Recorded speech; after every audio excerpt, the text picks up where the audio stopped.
नमस्कार, आप देख रहे हैं न्यूज़ पीआर। रिया सिन्हा आपके साथ है, हमारे साथ है हमारे सहयोगी रंजीत झा। बीते दिन हमने बात की थी, हमने चर्चा की थी इस बात पर कि जो मेधावी इंजीनियर्स हैं, जो टॉप कॉलेज में पढ़कर इंजीनियरिंग करते हैं, इंजीनियर बनते हैं, वो फिर यूपीएससी के क्षेत्र में आ जाते हैं और इससे कहीं ना कहीं टेक्निकल ग्राउंड पर हमारा देश कमज़ोर पड़ रहा है। और उन्होंने जो तैयारियां की हैं, क्योंकि वो एक अच्छे इंजीनियर हो सकते थे, उसके बजाय वो सिविल सर्विसेज ऑप्ट कर लेते हैं। इस विषय पर पूरी चर्चा हुई थी। आज चर्चा होगी हिंदी मीडियम स्टूडेंट्स की, जो यूपीएससी का ख्वाब रखते हैं, यूपीएससी की तैयारी करते हैं। तमाम आईएएस ऑफिसर्स के द्वारा फेसबुक पर और सोशल मीडिया प्लेटफॉर्म्स पर उनको लेकर कुछ सलाह भी दिए गए हैं, कुछ बातें कही गई है। बस इन्हीं विषयों पर हम चर्चा करेंगे। सर, बहुत बहुत स्वागत है सर आपका। धन्यवाद। सबसे पहले दर्शकों को ये बता दें कि हम लोग जो पिछला डिबेट किए थे उसमें हमने क्रीम इंजीनियर्स की बात की थी रिया, कि ऐसे क्रीम इंजीनियर्स जो देश में कुछ और भी कर सकते थे, उनकी इच्छा सिविल सेवा में आने की हो जाती है। कारण उसके पीछे की सीसेट है, कॉमन जो होता है सिविल सर्विसेज एप्टीट्यूड टेस्ट जो होता है। तो सिविल सर्विसेज एप्टीट्यूड टेस्ट ने इन लोगों को आकर्षित किया है। चलिए कोई बात नहीं है, लेकिन क्रीम इंजीनियर्स को सही रास्ते पे जाना चाहिए था। उन्हें लगता है कि प्रशासक बनके वो अच्छा काम कर सकते हैं। बेसिकली ये सभी इंजीनियर्स के लिए नहीं था, वो उन्हीं चंद 2-3% इंजीनियर्स के लिए। क्योंकि आईआईटी एनआईटी को छोड़ दें तो जितने भी कॉलेज से हैं वो सिर्फ डिग्री दे रहे हैं, स्किल्स नहीं सिखा पा रहे। इसलिए हमने एक रिपोर्ट के हवाले से कहा था कि करीब 80% जो इंजीनियर्स हैं वो बेरोजगार बैठे रहते हैं। तो फिर स्वाभाविक तौर पे वो बैंकिंग की तैयारी करेंगे या यूपीएससी की तैयारी करेंगे, रोक किसी को नहीं है। लेकिन जो टॉप क्लास इंजीनियर्स हैं उन्हें तो सही रास्ते पे जाना चाहिए। आप पे बहुत पैसा खर्च हुआ, आपने भी बहुत मेहनत की, तो आपको जाना चाहिए था। लेकिन इसके साथ ही साथ जब हम लोग कमेंट्स देख रहे थे तो उसमें हिंदी माध्यम को लेकर के या अन्य सब्जेक्ट को लेकर के कई सारे विवाद खड़े थे। सब लोगों का कहना था कि वाकई में आपने मुद्दा तो सही उठाया है, हिंदी मीडियम वाले पिछड़ रहे हैं। हम लोग एक पत्रकार हैं, पत्रकार की तरह बात करते हैं, तो हम लोग कुछ चीज़ों को रिसर्च भी कर रहे थे। इसमें हमने देखा कि कई आईएएस और आईपीएस भी इस मामले पर बहस कर रहे हैं। खुद अवनीश सरन बिहार से ही आते हैं और वो छत्तीसगढ़ में पोस्टेड हैं, सोशल मीडिया पे काफ़ी एक्टिव हैं। उन्होंने एक सवाल पूछा था कि इस बार हिंदी मीडियम वालों का स्कोर क्या है, कितने लोग पास किए? पूरे जो 700 कुछ लोग हैं उनमें से 11 लोगों ने सिर्फ हिंदी मीडियम से पास किया। हाँ, एक अनुमान के मुताबिक 761 में से बस 11 लोगों ने हिंदी मीडियम के ऐसे छात्र थे जो क्रैक किए, एस्पिरेंट ऐसे थे। आखिर ये प्रतिशत क्यों घटता जा रहा है? इसके पीछे का कारण भी जो है बताया जाता है कि सीसेट एक महत्वपूर्ण वजह है, जिस वजह से लगातार हिंदी मीडियम के छात्र जो है मेंस तक पहुँच ही नहीं पा रहे हैं। मेंस में उनकी भूमिका खत्म होती जा रही है, वहीं पे वो फेल होके आ जा रहे हैं। हमने बताया था अपने दर्शकों से कि 2010 के बाद जब से ये चीज़ें आई और 2013 में थोड़ा सिलेबस बदला, इसके बाद से हिंदी मीडियम की भूमिका कम होने लगी। और कई आईएएस आईपीएस ने जब इस पर लिखा तो अपनी अपनी राय दी, हम उन्हीं पर चर्चा करेंगे। लेकिन उससे पहले जरा ये थोड़ा सा आंकड़ा देख लीजिए। 2013 तक में कहा जाता है कि 17% हिंदी मीडियम के छात्र क्वालिफाई कर रहे थे, ये था। उसके बाद जो मेरे पास डेटा है उसके मुताबिक देखिए 2014 में सीधे गिरावट हुई और 2.11% पे आ गया। रीजन पैटर्न बदलता रहा, सीसेट आना और थोड़ा बहुत सिलेबस में जो परिवर्तन किया गया, इसको लेकर के इन लोगों ने सवाल भी खड़े किए थे। कई बार दिल्ली में आंदोलन भी हुआ था। 2015 में थोड़ा बढ़ा था 4% के आसपास, 2016 में फिर 3 हो गया, 2017 में 4। इस तरह से देखा जाए तो 2-4% के आसपास में यह आंकड़ा सिमटता रहा। और इस बार मात्र 11 लड़के पास किए हैं, तो अपने आप में चिंता तो होगी ही कि हिंदी मीडियम वालों का भविष्य क्या है। क्या उन्हें अब यूपीएससी छोड़ करके सिर्फ प्रोफेसर बनना चाहिए क्या, या फिर कुछ और चुन लेना चाहिए? तो इसको लेकर के जब मैं देख रहा था, अपने जो वरिष्ठ अधिकारी हैं, सीनियर आईएएस ऑफिसर्स हैं, जो आज से 12 साल पहले पास किए, 15 साल पहले यूपीएससी क्रैक किए, हाँ कुछ हिंदी मीडियम से ही पास करने वाले थे, उन लोगों ने इस विषय पर अपनी प्रतिक्रिया लिखी। तो इसमें कई लोगों की बातों से दर्शक भी सहमत हो सकते हैं, कई लोगों की बातों से असहमत भी हो सकते हैं। तो सबसे पहले हम खोल लेते हैं कि वो दरअसल उन्होंने क्या कहा, वो स्पष्ट होना चाहिए। तो एक शैलेंद्र कुमार पांडे हैं, आईआरएस हैं, रेवेन्यू सर्विसेज में हैं, और उन्होंने एक पोस्ट लिखा और इन्होंने कटीली बातें कही हिंदी मीडियम वालों के लिए। चुभेगा उनको। अगर आप उनके फेसबुक पोस्ट पर जाकर के पूरा पढ़ सकते हैं, क्योंकि पोस्ट लंबा है तो हम सारी बातों को पढ़ के आपको नहीं सुना सकते। मोटा मोटी बात कहते हैं, उन्होंने एरिया ऑफ कंसर्न और एरिया ऑफ कंट्रोल की बात कही है। एरिया ऑफ कंसर्न के मुताबिक उन्होंने एग्जाम्पल दिया है कि अफगानिस्तान और तालिबान की लड़ाई को सिर्फ आप देख सकते हैं, उसमें कुछ कर नहीं सकते, सिर्फ भावना प्रकट कर सकते हैं, गाली दे सकते हैं, जो कर सकते हैं, लेकिन आप तालिबान का कुछ उखाड़ नहीं सकते। एकदम क्लियर बात है, यानी कि आपको एक चिंता है लेकिन कुछ कर नहीं सकते। अब जब एरिया ऑफ कंट्रोल पे हम आते हैं, तो जैसे कि वर्ल्ड में जो ये हो रहा है, प्रदूषण बढ़ रहा है विश्व में, तो आप अपने एंड से क्या कर सकते हैं? आप अपने एंड में आकर के एक पेड़ लगा सकते हैं, एक छोटी सी भूमिका निभा सकते हैं, क्योंकि ये आपके कंट्रोल में है। तो उसी तरह उन्होंने एग्जाम्पल दिया कि इसी तरह आप यूपीएससी हो, बीपीएससी हो, या उत्तर प्रदेश का पीसीएस हो, कोई भी हो, उन सभी आयोग को आप बाध्य तो नहीं कर सकते कि आप हमारे हिसाब से सिलेबस तैयार कीजिए। वो मापदंड तय करेंगे, उस मापदंड को चुनौती के रूप में आपको स्वीकार करना पड़ेगा और ये मानना पड़ेगा कि आप उस परीक्षा को क्रैक कर सकते हैं। शैलेंद्र कुमार पांडे का कहना है, उन्होंने एकदम कटीली बातें ये भी कही हैं कि भैया बहन लोग यूपी के हैं, तो उनका वो उस तरह का अंदाज है। भैया बहनी लोग, अभी भी रिक्वेस्ट है, हिंदी की इज्जत बचाओ, और आप जो है घिसे पिटे कोचिंग संस्थानों के चक्कर में मत रहो, बतरा का प्रिंटेड बासी नोट मत पढ़ो। उन्होंने बहुत लंबी सारी बातें लिखी हैं कि उस तरह करने से कुछ नहीं होगा। कोचिंग संस्थान के चक्कर में आप कोचिंग को क्यों नहीं गाली देते हैं? क्योंकि नाम मात्र के कोचिंग है और आपको बेवकूफ़ बना रहे हैं, पैसा खर्च कर रहे हैं, आप सीख कुछ नहीं रहे हैं। और हिंदी मीडियम वाले कहीं ना कहीं आप चूक तो कर रहे हैं ना। अगर CSET को आपको समझने में दिक्कत आ रही है तो उससे पार कौन पाएगा? आप क्या आयोग को बदल देंगे या यूपीएससी पैटर्न को बदल देंगे?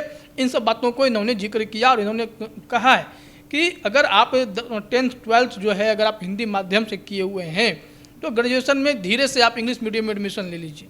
लेकिन कहना आसान है, अब बोल रहे हैं, अब सिविल सेवा क्रैक किए हुए हैं, हिंदी माध्यम से वो भी आए हैं, तो ऐसे में वो अगर कह रहे हैं कि 3 साल में आप अंग्रेजी बढ़िया सीख जाएंगे, सब नहीं सीख सकता है। बिल्कुल नहीं, अब बेस होना चाहिए एक स्टार्टिंग से अगर होता है। बेस अगर कमज़ोर होगा तो आप ग्रेजुएशन में इंग्लिश लेकर के आप उसमें जूझते रह जाएंगे, समझ नहीं पाएंगे चीज़ों को। तो ये तो उनकी बातों से मैं भी सहमत नहीं हूँ, क्योंकि अंग्रेजी अगर उन्होंने एक बात और भी लिखी है जो इम्पोर्टेंट है। उन्होंने कहा कि वर्षों से यह चली आ रही है कि आपका साक्षात्कार हिंदी में हो सकता है, बावजूद आपको अंग्रेजी बोलने के लिए बाध्य किया जाता है।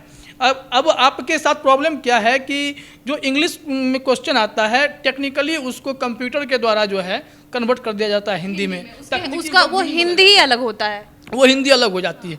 ये सब समस्या तो आती है, आप इन सब समस्याओं में फंसते जाते हैं, बाद में आपके मार्क्स कम हो जाते हैं। मार्क्स कम होने के बाद फिर आप जाते हैं तो अगला जो पेपर देते हैं निबंध के माध्यम से, कई माध्यम से आप मार्क्स को मजबूत करना चाहते हैं, लेकिन कितना संघर्ष करेंगे? नतीजा तो आप देख रहे हैं कि मेंस में तो बच्चे पहुंच नहीं रहे हैं।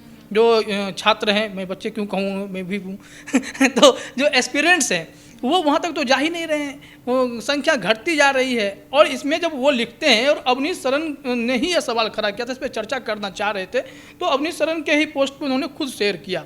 उनका फेसबुक पोस्ट है, इन्होंने ट्विटर पे उनका स्क्रीनशॉट शेयर किया है। हालांकि जो शैलेंद्र पांडे साहब हैं, उन्होंने लिखा है कि भैया बहन लोग क्षमा कर दीजिएगा अगर हम गलत बोल दिए हों, क्योंकि हम 10-12 साल पहले हम पास किए थे। हाँ, तो इस वजह से बोल रहे हैं कि वस्तु स्थिति का मुझे अभी सटीक ज्ञान नहीं है, लेकिन आप लोग जो है हिंदी माध्यम वाले चुनौती स्वीकार कीजिए, उनका कहना ये है। लेकिन चुनौती तो सब कोई स्वीकार कर रहा होगा ना, ऐसी बात नहीं कर रहा होगा। इसी पे मैं देख रहा था कि एक IPS है, इन्होंने भी कमेंट किया है।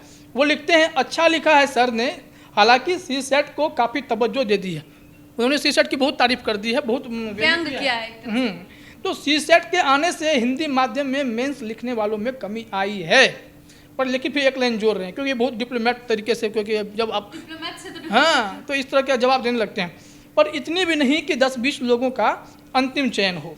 बाकी ये बात तो सही ही है कि जो एरिया ऑफ कंट्रोल है उस पर काम करना होगा, बजाय कि UPSC में खोट निकालने के। लेकिन UPSC में चलिए, UPSC एटलीस्ट BSSC की तरह भ्रष्ट आयोग नहीं है, नहीं तो BSSC जो बिहार में है, इन लोग तो भ्रष्ट आयोग हैं, इन पे तो इतने आरोप लगे हुए हैं, दरोगा आयोग है, हर कोई भ्रष्ट है। UPSC पे आप इस तरह का आरोप लगा नहीं सकते। लेकिन हाँ, एग्ज़ाम का लेवल जो पैरामीटर है, वो कैंडिडेट का कहना है कि अंग्रेजी माध्यम वालों के लिए फ़ायदा हो जाता है, टेक्निकल बैकग्राउंड वालों के लिए फ़ायदा हो जाता है। लेकिन जो सिंपल राम मोहन श्याम कॉलेज से पढ़ के आते हैं, मैट्रिक इंटर पास करते हैं, गाँव के लोग होते हैं, वो जब तैयारी करने बैठते हैं तो उनको मुश्किलों का सामना करना पड़ जाता है। प्रॉब्लम यहाँ जहां मुझे लगता है कि ना ही स्टूडेंट्स में है, ना ही यूपीएससी में है। प्रॉब्लम उस कॉलेज में है जिस कॉलेज से ये पढ़ते हैं, जिस कॉलेज में स्किल डेवलप नहीं करवाया जाता है।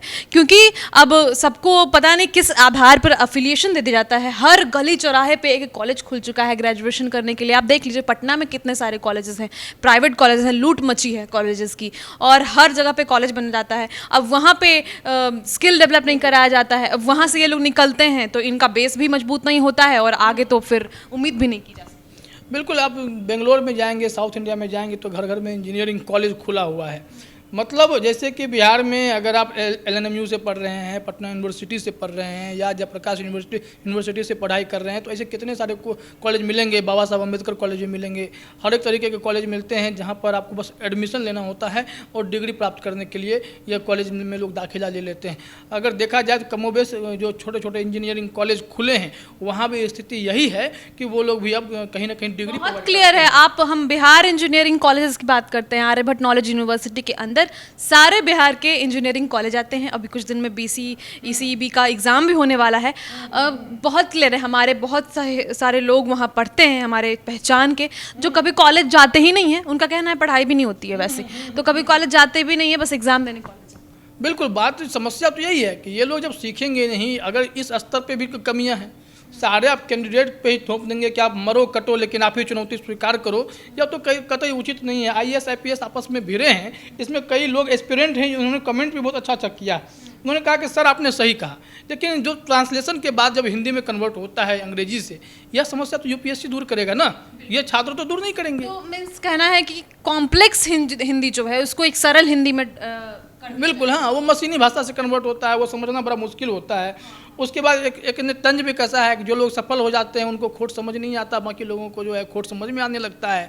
तो ये निशाना भी है, और खुद भी जब लिखने के बाद इन्होंने कह दिया है कि आप हमसे असहमत भी हो सकते हैं, तो इस पर बहस की बात ही नहीं है। लेकिन IAS IPS को भी कहीं ना कहीं चिंता है, खास करके वैसे IAS IPS जिन्होंने परीक्षा हिंदी माध्यम से पास की और अब देखते हैं तो हिंदी मीडियम की भूमिका कम होती जा रही है। इस बार 11 मात्र हुए। आप सोच सकते हैं कि किस स्तर पे हम लोग जा रहे हैं। हमारे भाषा की चुनौती कितनी बड़ी हो गई है कि जिसको हम लोग देख तो पा रहे हैं, कर कुछ नहीं रहे हैं। ये आंदोलन भी हुआ था लेकिन इस पर भी कोई असर नहीं हुआ, परीक्षा लिया ही जा रहा है। और तरीके से देखा जाए तो अब फिजिक्स मैथ्स गणित पढ़ने वाले, केमिस्ट्री पढ़ने वाले, जो इंजीनियर्स टेक्निकल वाले होते हैं, वही सब जो है इस परीक्षा में बाजी मार रहे हैं, टॉप क्लास में अव्वल आ रहे हैं। बाकी लोग संघर्ष करते दिखाई पड़ते हैं। तो बड़े बड़े ब्यूरोक्रेट्स के डिस्कशन को भी अगर हम समझें, चुनौती तो है लेकिन घूम फिर के ठीकरा जो है वो कैंडिडेट पे ही फूट रहा है। तो ये चीज़ तो कम से कम सोचना ही पड़ेगा। आप एरिया ऑफ कंसर्न और एरिया ऑफ कंट्रोल से आप एक IAS की भाषा में समझा सकते हैं। वही बात हो गई कि कन्हैया कुमार को आप कांग्रेस ज्वाइन करवा रहे हैं तो वहाँ भी वो लच्छेदार भाषण नहीं करेंगे, वहाँ भी सावित्री बाई फुले और जितने नेता हैं, बाबा अम्बेडकर, महात्मा गांधी, जवाहरलाल नेहरू, इसका नाम लेकर, भगत सिंह का नाम लेकर के सिर्फ जोश बढ़ेंगे आपके अंदर। लेकिन जब धरातल पे काम करने की बात होगी तो वो भी वही करेंगे जो कटने वाले लोग करते हैं। जैसे शत्रुघ्न सिन्हा को टिकट मिला तो कांग्रेस में है, उसके बाद हार गए तो इनएक्टिव हो गए। तो वही स्थिति है कि कमोबेश आपको खास करके सीनियर ब्यूरोक्रेट्स को, आप ही लोग बाद में UPSC में भी शामिल होते हैं, मेंबर बनते हैं, वहाँ पे आप भी परीक्षा कंडक्ट कराने में आपकी भूमिका होती है। तो आप लोग तो पहल करेंगे, आप लोग पहल करेंगे, चीज़ों को बदलने की कोशिश करेंगे, तभी चीज़ें दुरुस्त हो पाएंगी। नहीं तो इस तरह से पोस्ट लिखने भर से थोड़ी दिन के लिए सांत्वना मिल सकती है, रिजल्ट निकलेगा, ये चर्चाएं होंगी। और फिर से अभी एग्जाम्स होने वाले हैं। वैसे भी उन्होंने लिखा भी था कि अक्टूबर के बाद बात करेंगे हिंदी मीडियम को लेकर अच्छे से। अभी आप लोग PT की तैयारी फिर से करें, लग जाए। तो 10 अक्टूबर से एग्जाम भी है UPSC PT। पड़ेगा कि अक्टूबर के बाद अवनीश शरण क्या कहते हैं, क्योंकि इन्होंने अभी तक अपना पत्ता नहीं खोला है। ये भी अगर अपना पत्ता खोलेंगे तब मजा आएगा। और अवनीश शरण बहुत ही मज़ेदार अफसर हैं, बहुत मनोरंजन भी करते हैं, सोशल मीडिया पे अच्छी अच्छी बातें लिखते हैं, लोगों को खुश करते हैं। उन्होंने एक बार कहा था कि तुक्का ABCD में तुक्का मारने के लिए कि एक बार जो पहला दिमाग में आए उसी को मारिए। तो इनका अंदाज बहुत निराला होता है। हालांकि छात्रों के लिए कंसर्न इनका भी है, इनके भी पोस्ट का इंतजार रहेगा कि ये अपने अंदाज में क्या लिखते हैं, क्योंकि इन्होंने दूसरे अफसर का शेयर किया है, इस पर किसी IPS का कमेंट था और ये इसमें क्यूरियस हैं। तो देखना पड़ेगा हिंदी मीडियम वालों के लिए क्या हो सकता है। तो फिलहाल आज की चर्चा में हमने हिंदी मीडियम स्टूडेंट्स के बारे में बातचीत की है, किस तरीके से यूपीएससी में हिंदी मीडियम स्टूडेंट्स की भागीदारी कम होते जा रही है या कहें उनका चयन कम होते जा रहा है, और उस पर बाकी आईपीएस आईएएस ऑफिसर्स का क्या कहना है, ये सभी बातें भी हमने डिस्कस की। आगे और भी ऐसे ही डिस्कशंस आप हमारे चैनल पर देख सकते हैं। इसके लिए हमारे चैनल के साथ बने रहें। शुक्रिया।